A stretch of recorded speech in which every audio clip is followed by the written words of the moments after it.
If you'd like to participate in the discussion or leave us feedback, you can contact us at levelupyourgamingpodcast@gmail.com or find us on Facebook at facebook.com/levelupyourgaming. If you like the content and want to hear more of the show, subscribing will ensure you don't miss an episode. New episodes come out almost every Wednesday. Also, please review, tell a friend about the podcast, or share with your gaming group.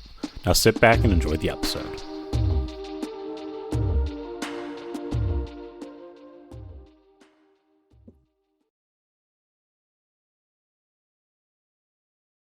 Welcome to the Level Up Gaming Podcast. My name is Aaron, and joining me once again, I have Josh. Josh, how are you doing today? I honestly don't know, man.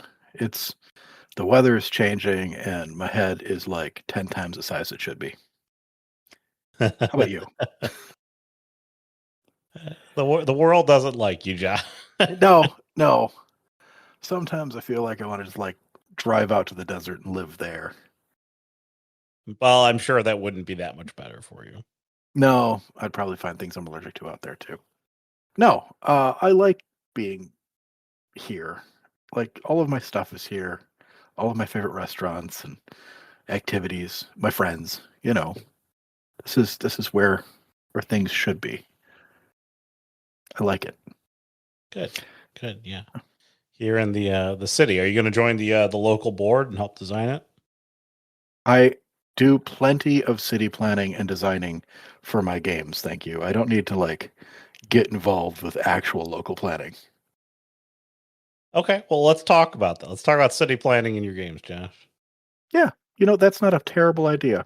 I've been doing quite a bit of it recently, so I think if we're going to talk about city planning, I think it's important to talk about what makes a city feel real. Right? Mm-hmm. For me, I mean, like we live in the Chicagoland area.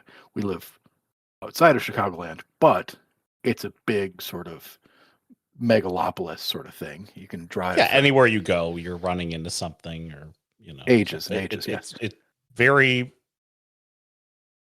it's very, very, very dense in that area. Even in the suburbs, it's still dense. So. Mm-hmm. But I think the important thing is that it's too big to see at once.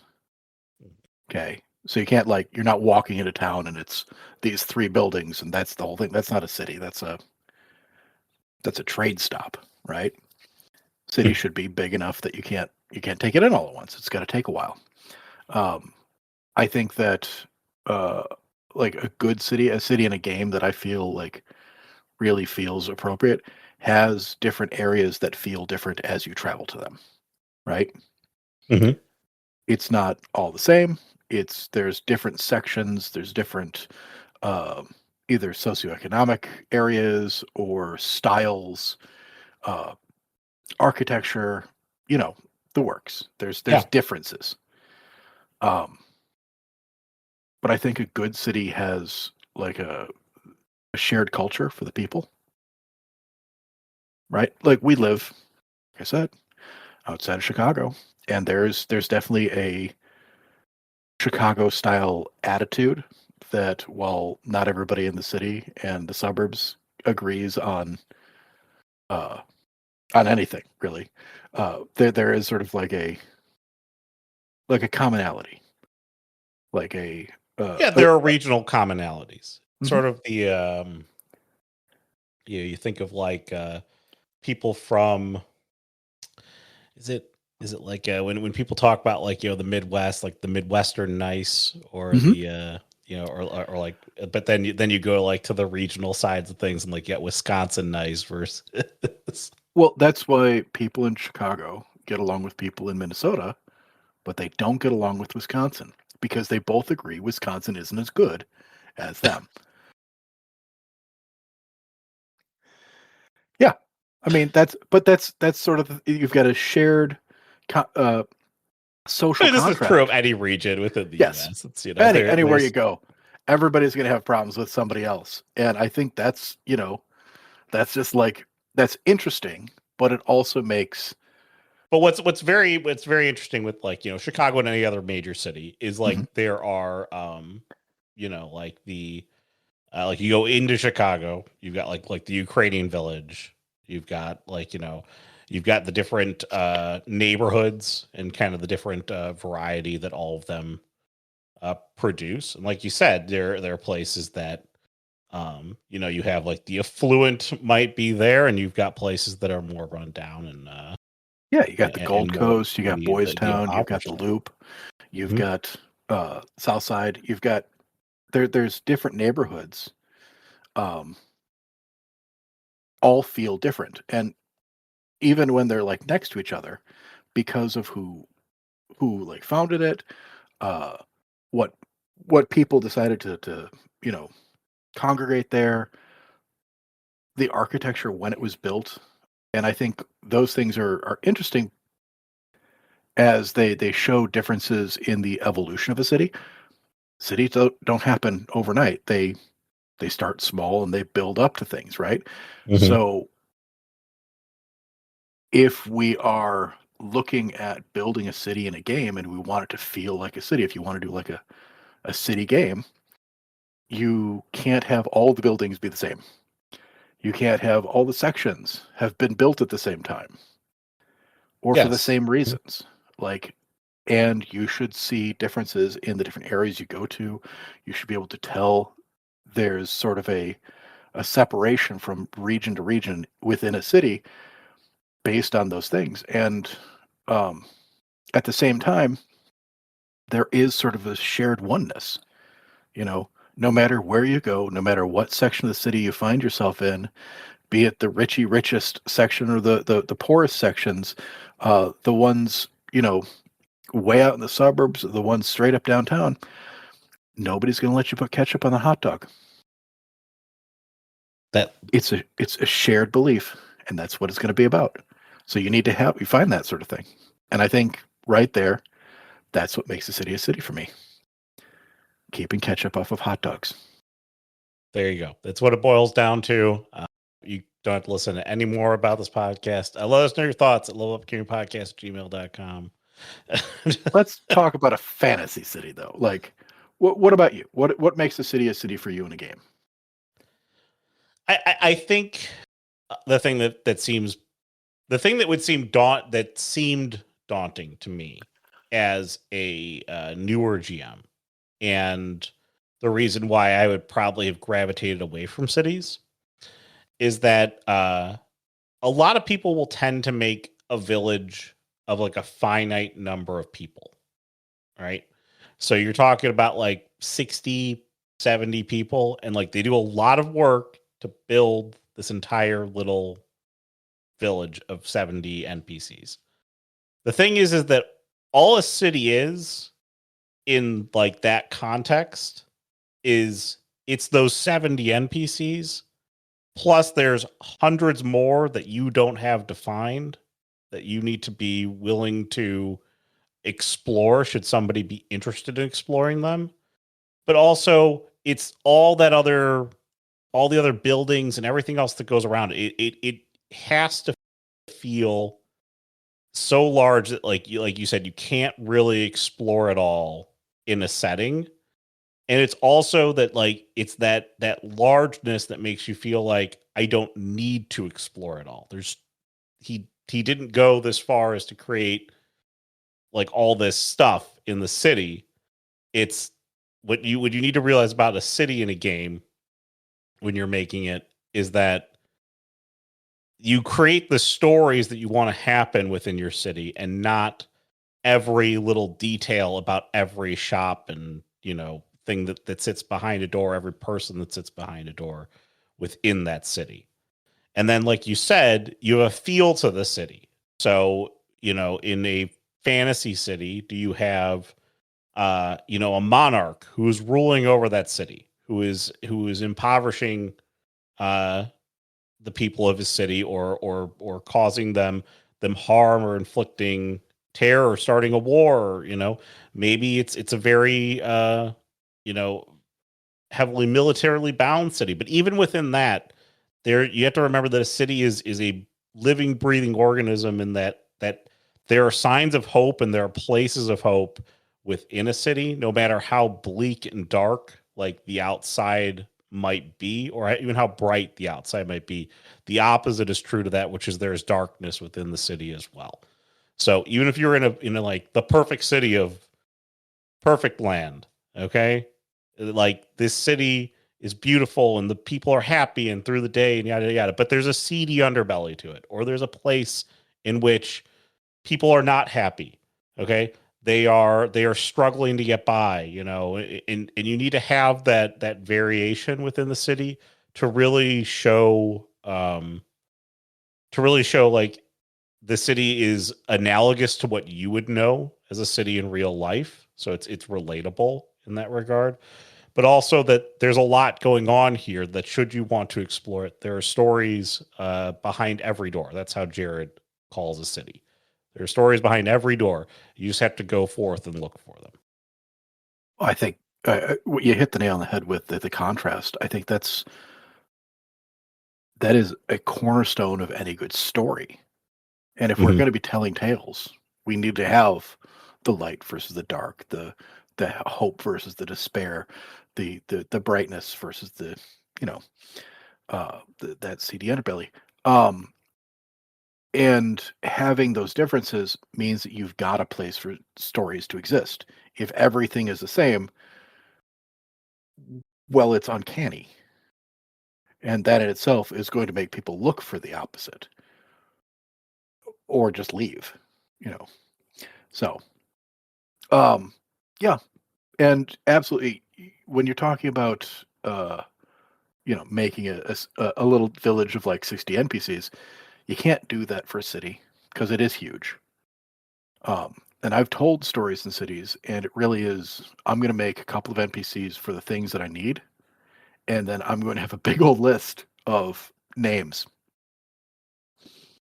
and some descriptors that I can use for different areas or different places, different types of people, and use that to generate NPCs on the fly. Because you're going to have to. There's just too much going on, and if people are wandering off going to do fun things in a city, they're going to run into stuff you haven't built. And you should be ready for that.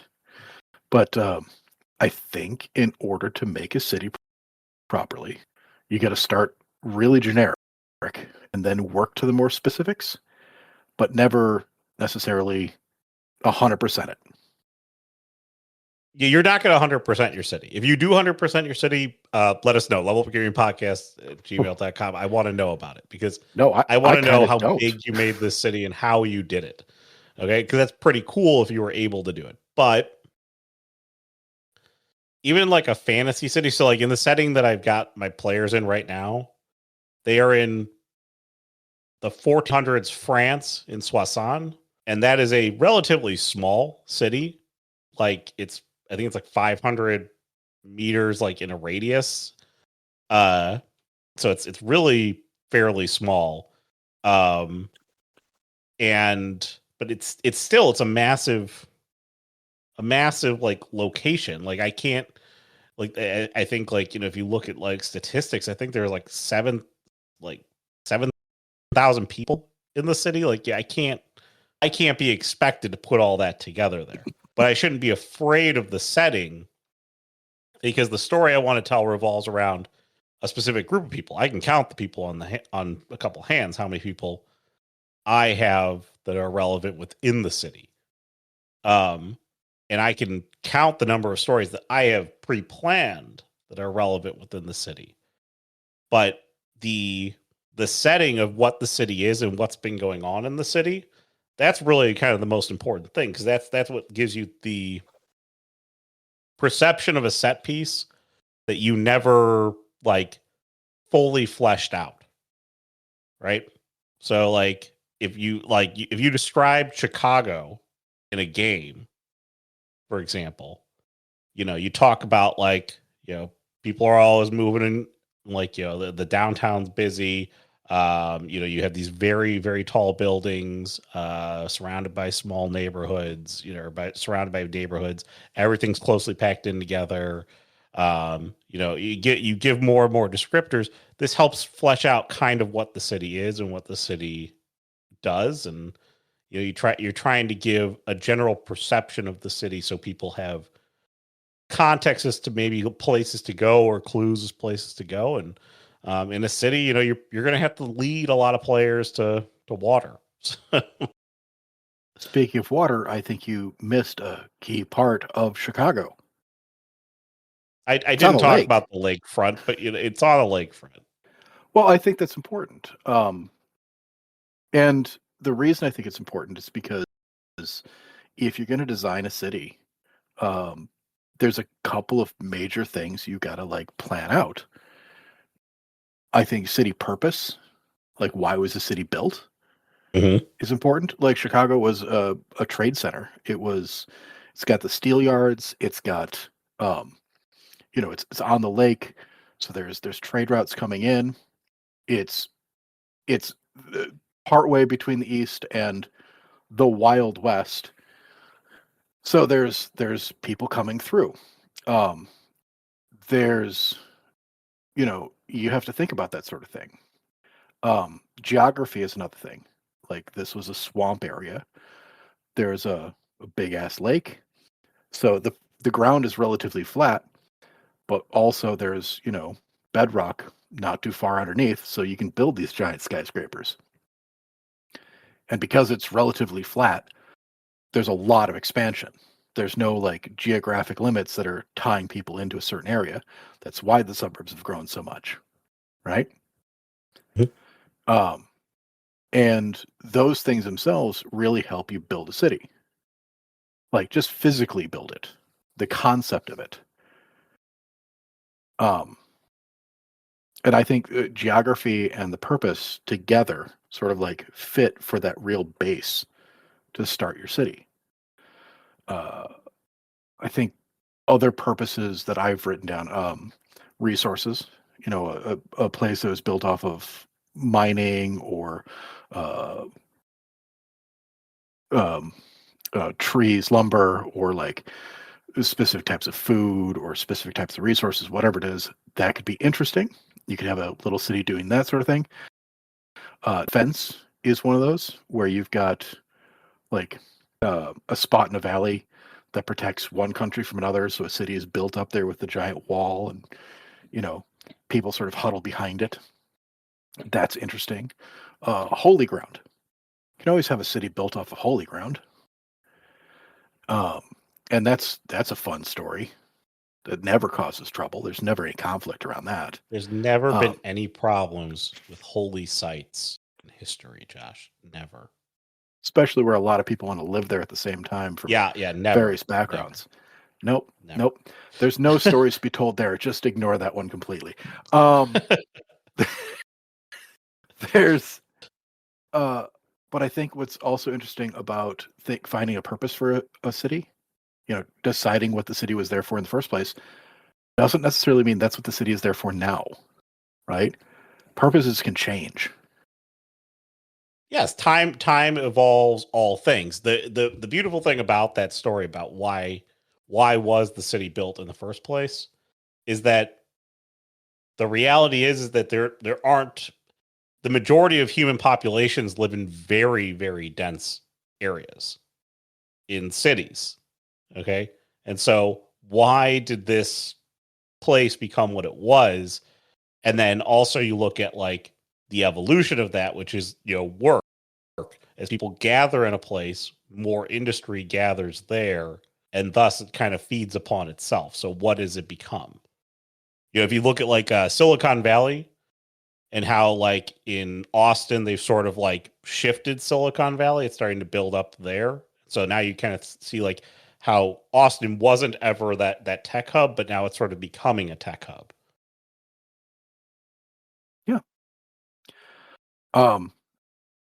Yeah, I think that when a city changes its purpose from one thing to another, you can see, that sort of the bones of why it was built in the first place still exist and will never fully go away.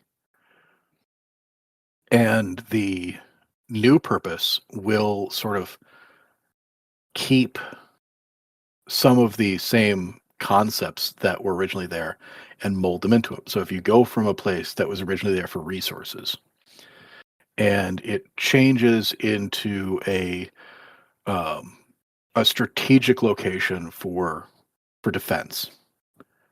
Okay. And then it switches after no need for defense anymore. Now it's a trade hub. You still have those resources there, but you've got the heavy defense and now it's a trade hub. You've got like a lot of story pre-built in there. Right? Yes, and you have also a lot of generational potential conflict there too, as generations change because the purpose of the city has changed.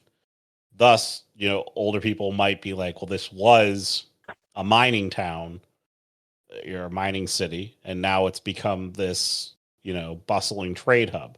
You have conflict within generations then. Yeah. And I think the geography is really going to lead that information as well. Like, you've got an old mining town, it's nestled in the mountains. It was put between two mountains in this nice valley region because it was easy to get to a bunch of different mines at the same time. And this was sort of like a central location with a river that they could, ship goods up and down the river. But then because conflict arose, it turned into a fortress.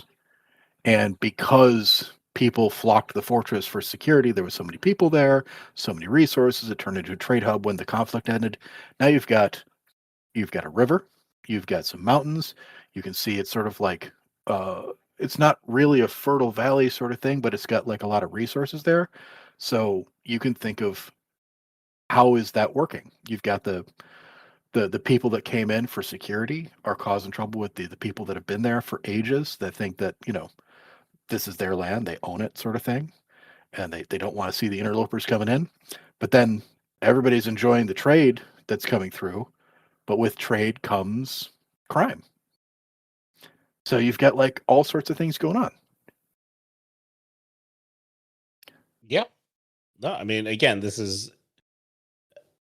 I get it. These are all things that help kind of pre-build. It's not that you're pre-building stories, okay? It's that you're giving. I mean, you sort of are. You're giving your city history, okay? And history is inherently interesting to players that want to find stories and nuggets. Okay, so Also, that makes your stories feel more real. Yes, like when you tell a story and there's actual reasoning behind it, it makes the stories feel more real. The location having that story and the story existing within it, it all meshes together to be like, oh, it ties everything up nicely with a bow. Okay, yeah. Like it ties the two practices together. I'm not saying that all player groups are the same because they aren't. I've been part of player groups that could give a rip as to what anything is and why it exists in, whatever city it is. And if the GM doesn't ever mention it, they don't care. Okay. So like, it's like the epitome of Chekhov's gun. If the GM doesn't mention it, I don't want to know about it. I don't care. And I don't know what that is. And I don't care. And so they don't care anything about the city, but we talked last week about your players giving points through background of stories. Well, your job as the GM is to put together interesting set pieces that allow for plot points to exist.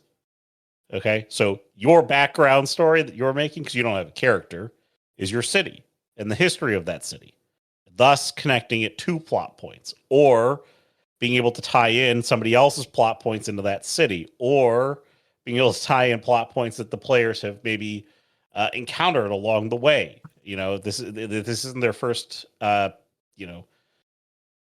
in the city. They've just arrived here, and they're going to have a big exploration phase within the city. Well, anything that's happened within your story so far can tie into plot points, like hooks that you've essentially created through the history of the city. By it's what type of city was it? The description of the city, the types of the city, things like that. This allows you to do that. So this is why city planning is so important. Having all these extra details are important because they allow you to connect dots along the way, and that makes for a cohesive story. Yes. Now, stories don't exist in a vacuum. take place in locations, and cities are full of locations. I'm not saying that you need to draw a map of like the whole city and where everything is right now. My thought here is create your backstory, create the concepts, and then I think of features. Okay, different parts of the city that you'd like to have. And once you got those things together, then you can sort of sketch out a map because you know the items that you want to have in a city and why they're there. The history, because of the purpose and the location, is super useful. Going and thinking about what sort of people are going to be in the city, very useful, but you can add that in as you go through. You know, you've got history, you've got the reasons for different peoples and stuff like that. But adding details is more like a last minute thing. You want to go broad strokes to details, right? So features of a city, like locations you'd have in a city, think about what cities have, right? Um, Almost every town, village, city, trade post, whatever, it always starts at a location, a city center. It's usually like a square or like a crossroads or a specific trade hub, and it grew from that point. Now that city center will have, you know, like the oldest style, or that's where the roads start. They either spider web out from there, or that's where the beginning of the grid is, or you know that is the prime location geographically for people to congregate. Um, but it doesn't necessarily in a city mean it's the only city center, because a city, as it grows, if it grows big enough, can absorb other little towns and villages and take their city centers as well, right? Mm-hmm. So you can have different hub areas throughout the city that have different styles because they were different villages at one point. Yeah, Now, I mean, so what's interesting about designing the features, I know you're kind of talking, and part of this is you evolving into what a map could become of your city. Mhm. Yeah. You actually don't even need to go the whole map route. Something that like you could do alternatively. I actually like this a lot when Jared made a big city. Was he used pictures to represent this? They were like on some AI thing a while ago, and he generated like AI images of different parts of the city. So like like downtown or the docks, or he called like one of them like Red Hook or something like that. It's like different neighborhoods within the city, and they were descriptions of the place, but not necessarily a finite map of the place. Because you could find a map generator for a city, but if you're going to build the feature locations of it, putting the city together could be challenging for you. So I'm throwing that out there, that like you don't necessarily need to actually define the city like as a map, and you don't need to like invest in civil engineering skills and try to figure out the best way to lay out a lot of city. cartography software and Photoshop for days. No, like you come up with your locations, your features, what is it? What does it look like? How does it feel? What's the architecture like? And by having this information, you can paint a good picture of the area, and it sort of describes what other things are going to be in that place. Um, and like I said, like you're saying, the docks.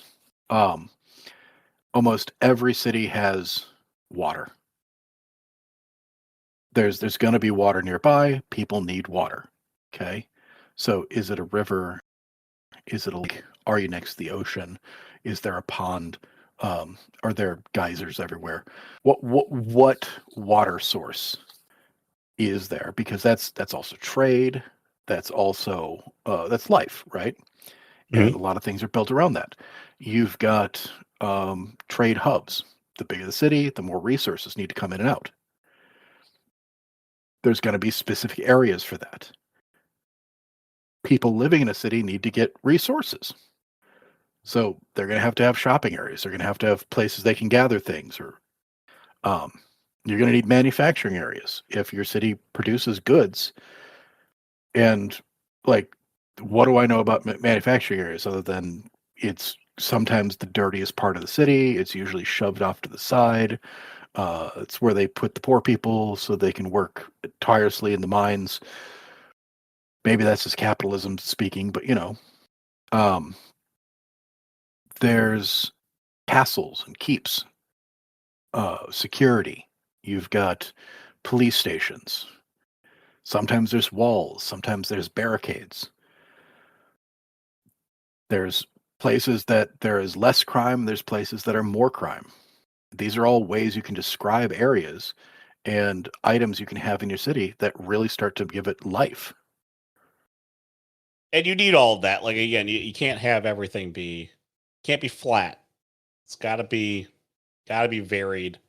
You know, like people who are like one another or like-minded, or share a cultural history or anything of the sort, will congregate in similar areas.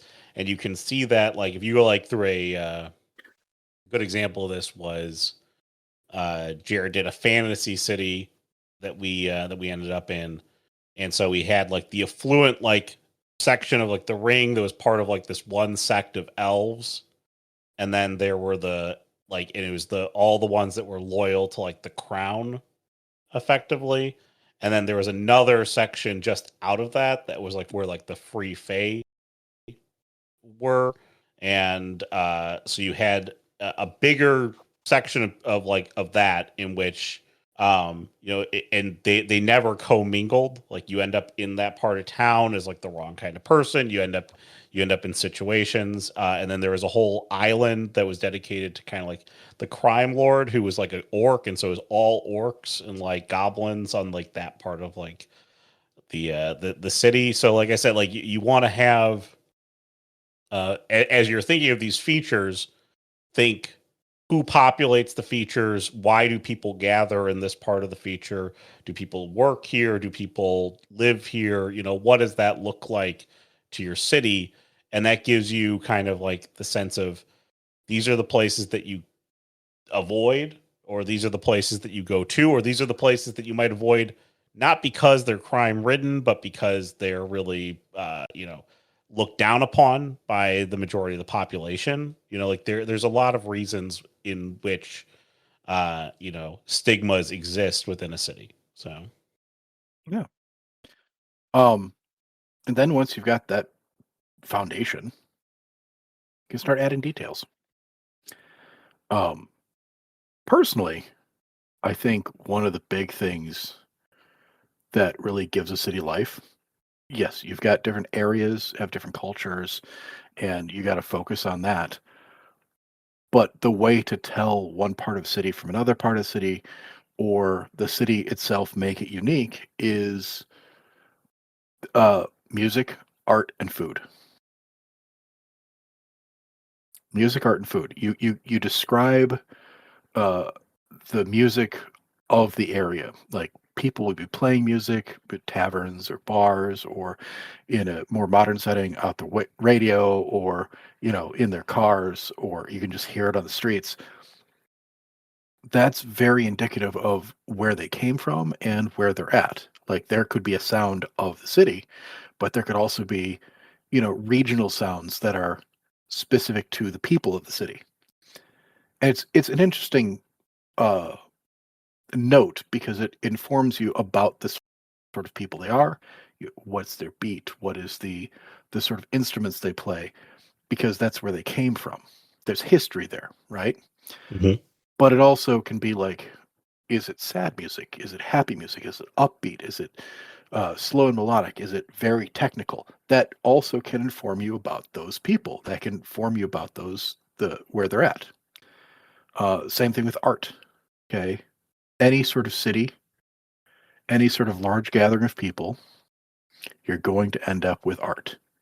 Now, it could be intentional, sculptures, murals. It could be just the way that buildings are decorated. You could have museums, you could have art galleries, all that sort of stuff. Or it could be more subversive. You could have graffiti. You could have, guerrilla art. And that's very interesting because you've got that dichotomy there. Like, this is what people are willing to pay for, and this is what the people of the city actually feel. Right? And I've always enjoyed food. Also putting it in games. I was going to make a comment, but you beat me to it. So yeah. Like I've been like there's two things that my players joke about with me is one, I love trying to kill each and every one of them as much as possible. And two, I will describe a feast in a way that makes them all want to be like, okay, when are you making that? And I think that, different cultures, different regions, even in a fantasy game, can have food that sort of informs you about them, where they're from, what sort of people they are, and how they sort of interact. And the city that you're in, building a city, if you take music and art and food, any combination of those three, you can really give it life and make it feel cohesive and still have different areas and functions, and it can really help you like flesh out the area. Okay. Yeah, no, I mean, I agree with that. That's probably a piece that, as I'm listening to you talk about it, it's probably a piece I actually miss, is adding like the food to it. The music I actually don't even think about because I play, background music as part of my game. And so it's probably an afterthought to me. It's more of, what do I feel fits the scene here? And so if you aren't going to play that, then describing again, they're descriptors to set the mood and like the tone of like where you are and to give obviously the life of the city. So any scene that you end up doing, having music is very helpful. Like Jared does that a lot in his games, with the music, which allows him to like, he'll play something like if we enter like a lively area, he'll play lively music or music that would be indicative of the area that we were in and the culture of the people around you. So he'll set the scene in that mode before he goes into background music. So you kind of get that feeling with it. So yeah, I agree completely with all those extra details. Yeah. Now that's not the only extra details you can add. Really? I mean, you could I add. thought we were done. Thought that was the city. Oh, you thought we're done? Well, I think you were very specific, like culture clashes. Yep. Different cultures within a city are going to clash. That's a great place to start for like, you don't need to have a story there. It could just be background to the city, right? People just not getting along. Like we said before, if you've got a history of how the city came together, you can say, okay, this is where you're going to have cultural clashes. If you know where these different people came from, that's how you can tell where you're going to have cultural clashes. And then if you did want to, like, you don't have to draw out a whole map, but you could like sketch where different areas are, just so you can like sort of like, oh, these people, the elves, are next to the dwarves in this specific area, so you might have more conflict between them right here, right? And having cultural clashes is interesting. You can build stories off of that, but you don't have to. It can just be part of the sound of the city.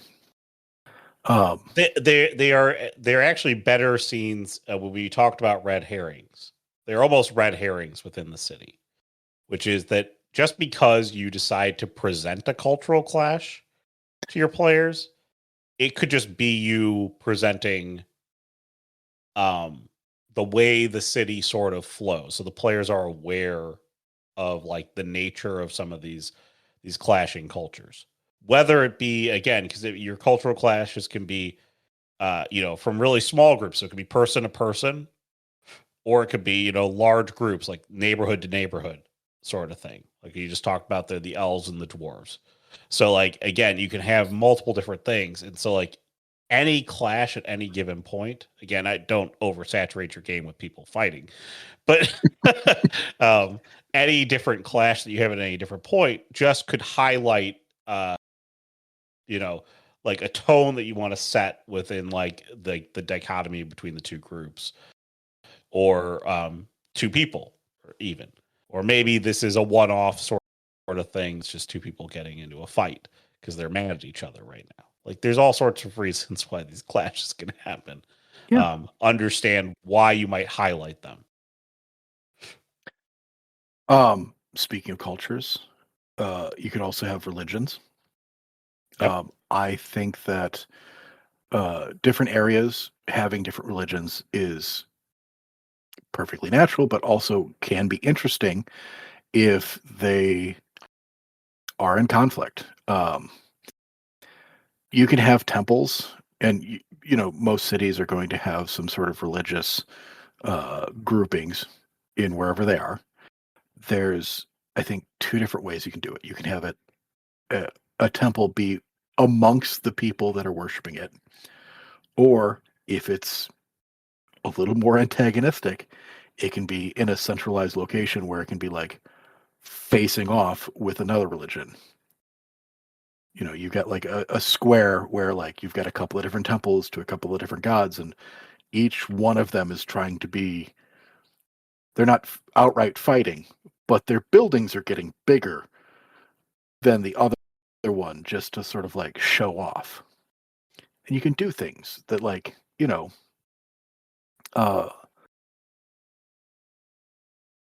those different religions fit with the different peoples. They fit in the different areas. They can have conflicts amongst the people without actually being conflicts amongst the religions themselves.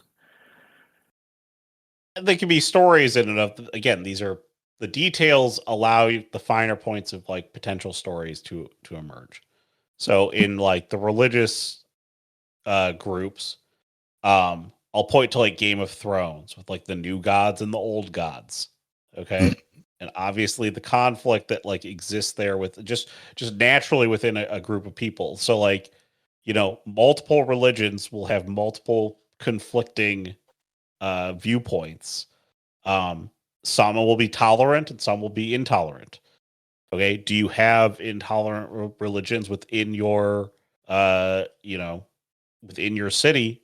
Do you have a big group of secular people who don't believe in the religions at all?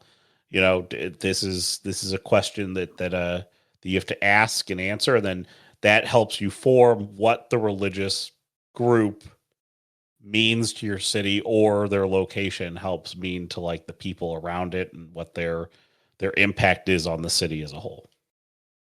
Yeah. And I mean that goes for so I was thinking about this in terms of Cyberpunk, because I did run the Cyberpunk game, and I was playing a little bit more of I was playing the DLC recently, and there is a little bit of this with the corpos, where they really do worship the corporation they're at, and one corporation versus another corporation, it really feels like a cold religious war where they just are constantly bickering with each other, sniping at each other, and that's interesting stories. That's a huge background of the whole game. Without it being a religion, they're treating it very much like, well, my corporation is better than your corporation, and it's eternal, and it's more all powerful, and that's very, they're worshiping it like a religion, and you can incorporate that sort of thing into a city. You can have these different people believe in different things and create this conflict. And it's interesting because conflict makes good stories. Yeah. You have a couple other ones on here. You want to highlight the other details? Well, I wrote some things down, and then I'm like, I don't know. So banter and dialogue is a fun one. Like, if you want to have a regional dialect. That could be fun. But also, then you have to like regionally dialect. Yeah, so here would be my, what if you have all the other points of your game fleshed out? It's the perfect game. You just got all the time in the world now. You're just trying to figure out how to decorate this cake. I feel like this is one of those details you can add. If you're struggling right now, okay, if everything else that we've presented to you in this podcast seems very, very daunting, don't bother. It's not going to add enough to your story. No, it's a fun, interesting thing to like bring up, but I wouldn't necessarily encourage everybody to like, oh, come up with a really interesting, dialect for the city and just like go for it. And that's how you're going to be speaking for the next, I don't know. If you're building a whole city and putting this much effort into it, it's not going to be a short game. And it better not be a short game. Again, this is one of those things where you add this detail if it really makes a lot of, like, if you're really part of a group of people who really like to act and really role play in the sense of role play, like you're playing the role, this is a good thing to have. It adds a lot of, it adds a very interesting dynamic to your game, but it adds it in the dynamic strictly of role playing, and it helps identify people who maybe are not part of the city, who didn't grow up in the city. It helps define some of those groups, that might be outside of there, and so I think it has a place, but I wouldn't, beyond mentioning that this person doesn't have a dialogue or an accent that's local to the region, I don't know necessarily that this is worth anything more than that. Yeah. I mean, there could be unique words that a city uses, and that's a little easier to do, like specific local slang. That can be fun. That can be engaging. Cyberpunk does that sort of thing. They've got cyberpunk words, but that's less about the city you're in and more about the genre, right? Yeah. A good city, a big city, is going to have some cultural centers. I've written it down as rich people shit. Because a lot of times things like museums, zoos, libraries, these are cultural things that the any man can enjoy. But really, it's because rich people decided to make monuments to themselves in these sort of ways. Look how magnanimous I am. Look how giving and caring I am. And so they've built sort of places where the everyman can come in and see how nice and kind it is for these rich people to have stuff. Which is, it's interesting, and they are set pieces within a city, definitely places where you can have, storylines. People are going to meet at locations, and they need to be in a public location where there's a lot of people, or you're going to, steal a priceless artifact. Well, the priceless artifact's got to be somewhere, right? Yeah. You can't steal a panda unless there's a place for pandas to be. Very true. I mean, you could also have to give an autographed banana peel to a guy in a dinosaur museum so you can go to the sewers. But, that's just... Okay. Yes. Absolutely. You can do that. I think, the problem with focusing on these things, like they're definitely those details, the things you add near the end, because either they're part of your story or they're not, and your players are going to be like, "Oh, you added a museum. Well, I'm definitely going to go there," because it's obviously part of your story. This is the problem. So, like, again, this is the Chekhov's gun of it all, which is that if you have a group of players who will do nothing unless you mention it, then anything you mention, your players will investigate. Yes. The cities are great for red herrings in that sense, but try and keep those for at least the first part of your story to the cultural things. Like they're going to run into something that seems odd or strange, and it's just a way for you to get them to investigate the culture that you've created for the city. And while they're not going to like solve a big mystery, they will get to learn about the city that you've built, and that is sort of we were talking about with red herrings. You know, you don't solve the mystery, but you do earn a little reward, and that little reward is backstory. Yeah. Backstory's good. I think the last thing would be housing. Like we talked about all the core components of a city in terms of like business and function, and we really didn't talk about politics. Politics is its own thing. It depends on how you want to have the city politically, and that's its own podcast. But people got to live in your city, right? Mm-hmm. People got to live in your city, and the different sections are going to be, cultural. Where do those people come from? What sort of people are living in them? Similar people are going to congregate in similar areas, but you're also going to have sort of a rich versus poor divide, the haves and the have-nots. And that could just be the people that have lived there for a long time versus the people that are new. Or it could be the other way around. I mean, this could be a dirt poor city, and then a bunch of rich people just came in and bought giant mansions, and now they're harassing the people that have lived there forever. That seems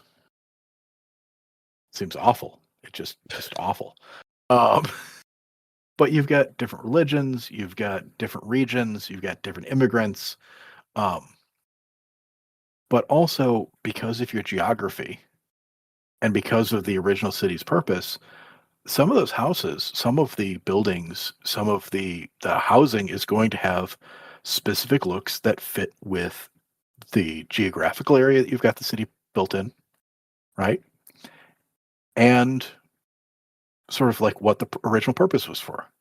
If you've got a city that was built on mining and it's in this valley that we were talking about before, you could have really strong stone houses with, like moss covered roofs, that are built up into the cliff sides because that's the materials they had when they started this thing. And you can see those are your oldest houses, the big marble, cliffside dwellings. And then the new ones are all the wood stuff that's from people shipping in materials.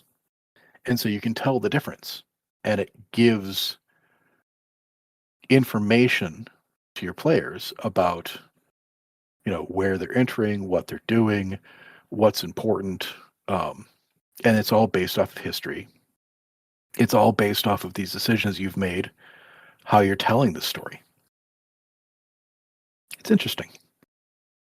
Yeah. And I think it makes it more cohesive and a better game. So if I could summarize what we're trying to do here, we're trying to add details to the city to make things more interesting. Well, I think planning comes from reasoning why you're doing a thing and then just adding more and more details until it looks right. Yes. There we go. So There we we go. just wrapped it up with a nice little bow right there. If you have your thoughts on building a city, or if you have built an entire city and you've detailed all 22,000 people within your city and made every map underneath 22,000 maps, I want to know about it. Level up your gaming podcast at gmail.com or facebook.com/levelupyourgaming. You can get the podcast at your favorite podcasting site. We are on YouTube if that's your listening medium. So subscribe to the podcast wherever you get it. Like the podcast if it's on YouTube. You can leave us a comment there. You can leave us a review on your favorite podcast site and all those good things. And that'll wrap us up for the week. So for Josh, I'm Aaron. Have a good week, everyone. Bye.